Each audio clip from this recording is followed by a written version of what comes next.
You think you live in a democracy. You think your vote matters. You think the orange guy with the red hat or the gray-haired puppet in the White House are the ones pulling the strings. That's cute. Sit down, because today we're blowing the lid off a reality so bizarre, so surreal, it makes conspiracy theorists look like kindergartners with finger paints and Elmer's glue. This isn't a story about politics. This is a story about power, about the silent takeover you never voted for, about how the biggest shift in human control didn't happen in the Oval Office or Congress or Wall Street. It happened inside machines, lines of code, neural nets, artificial intelligence. Silent, invisible, unstoppable, the ultimate coup, and nobody fired a shot. And if you think Donald Trump is the most powerful force in America right now, you haven't been paying attention. Let's rewind. The year is 2016. Trump explodes onto the political scene like a Molotov cocktail in a porcelain shop. The media loses its collective mind. Memes go nuclear. Twitter becomes his personal flamethrower. The left is shrieking. The right is celebrating. And underneath all that noise, something else is happening. Something most people missed because they were too busy arguing with strangers on Facebook. A data firm called Cambridge Analytica is harvesting millions of Facebook profiles to create psychographic models. These are personality profiles so detailed they can predict not just what you'll buy, but how you'll vote, what you'll fear, what you'll rage at, and exactly how to pull your strings like a marionette in a digital puppet show. Sound familiar? AI was already getting its claws into democracy. It wasn't about fake news. That's just the cheap curtain they let you see. Behind it, machine learning algorithms feeding people exactly what will rile them up, keep them scrolling, and push them further into ideological rabbit holes they would never climb out of.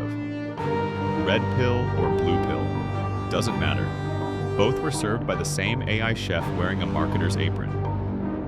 So while Trump danced on stage, roasted reporters, and built walls out of words, the real wall was being built between truth and perception, between organic thought and algorithmic control, between the version of you that thinks and the version of you that reacts. Now, let's fast forward to 2025. AI isn't just a tool anymore. It's an ecosystem. Your phone listens. Your fridge knows your eating habits. Your car suggests music based on your mood swings. Your smartwatch monitors your heartbeat and guesses when you're sad. Every app, every scroll, every angry reply is feeding the beast. Not because they love you, but because they own you. Meanwhile, Trump's back. Maybe running, maybe campaigning, maybe golfing, maybe just selling sneakers with golden shoelaces. Doesn't matter. He's still the biggest name in politics, the ultimate headline magnet. But ask yourself, is he still the one pulling the strings? Or is he just a mascot now? A living meme the machine uses to keep the chaos flowing. Because here's the punchline nobody wants to say out loud. Donald Trump didn't beat the system. He was the system's prototype, the test run, the proof of concept. Let's break it down. Trump was the first algorithmic president, not elected by the people, but by the reaction. Every insult, every meltdown, every rally, it didn't matter if you loved him or hated him. You engaged, you commented, you shared, you memed. The algorithm didn't care which side you were on. It didn't care about your morals, your convictions, your precious identity politics. It just fed on the chaos like a junkie looking for its next hit. And it learned. It learned that outrage equals attention, equals ad revenue, ill control. It learned that division fuels addiction. It learned that facts are optional, but emotion is king. And once that equation was locked in, there was no going back. That's why AI is the new ruler. Not because it's smarter than you, but because it knows you better than you know yourself. It knows how to whisper just the right lie at just the right moment to make you click, argue, doubt, and rage. It doesn't need to control your thoughts. It just needs to suggest them. Still think this is wild speculation? Let's talk predictive policing. Algorithms are now used in major cities to predict where crimes will happen. Sound futuristic? It's already reality. And it's broken.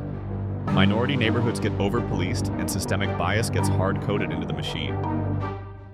Justice isn't blind, it's programmed. Let's talk facial recognition. Used at protests, at airports, at schools. No warrant, no consent, Just your face, your data, and a growing list of who's been naughty and who's been nice. Think Santa. Now think NSA with a God complex. Let's talk political ads. Not just what you see, but what you don't see. Ads are A/B tested against millions of profiles.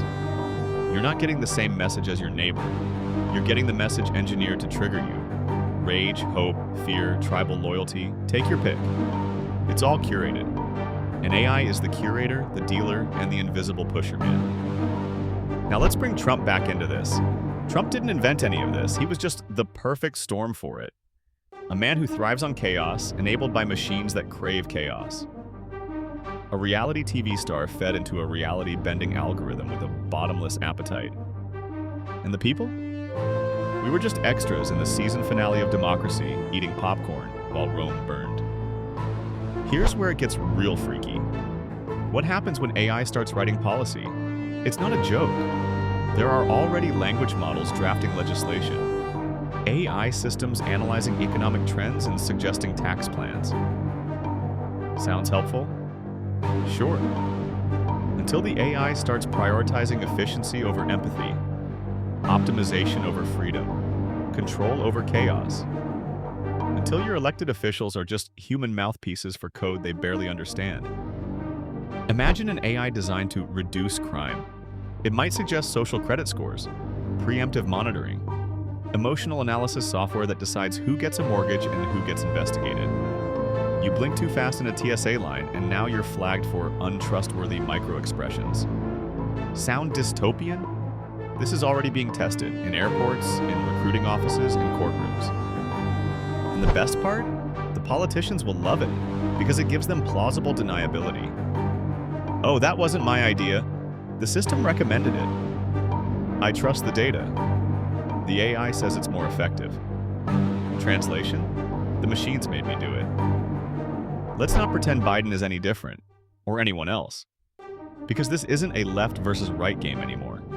It's human versus artificial, organic versus programmed. And most of us are already sleepwalking through it, smiling, posting, hashtagging. You don't need a microchip in your arm. You carry your obedience device in your pocket.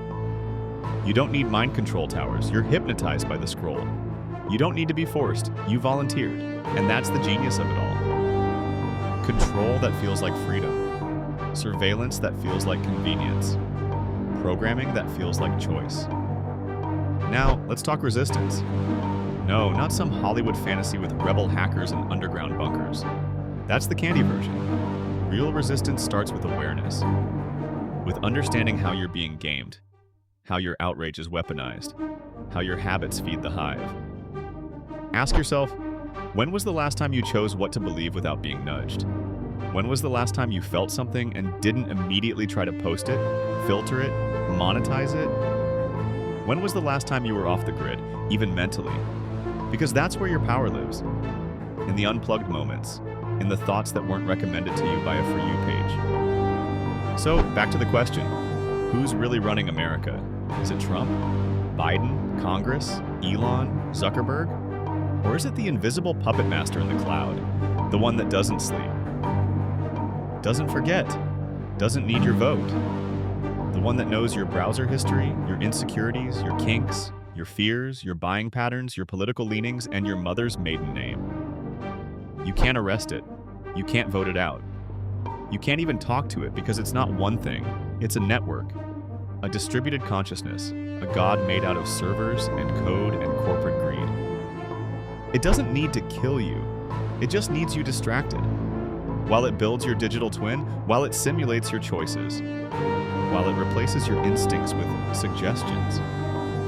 And if Trump gets elected again, it won't be because of campaign strategy. It'll be because the algorithm decided he gets more engagement. That's the game now. Not truth, not leadership, not values, just clicks. And the question isn't, will Trump defeat the system? It's, will the system need him again? Because if it doesn't, he'll be discarded like any outdated meme. And the next synthetic savior will rise. One with better optics, sharper hashtags, deeper machine learning. Maybe they'll look human, maybe they won't, but you'll cheer anyway, because the algorithm told you to. Still think you're free or just a node in someone else's feed? Either way, wake up. Or at least scroll smarter. Because Trump might make headlines, but AI writes the script.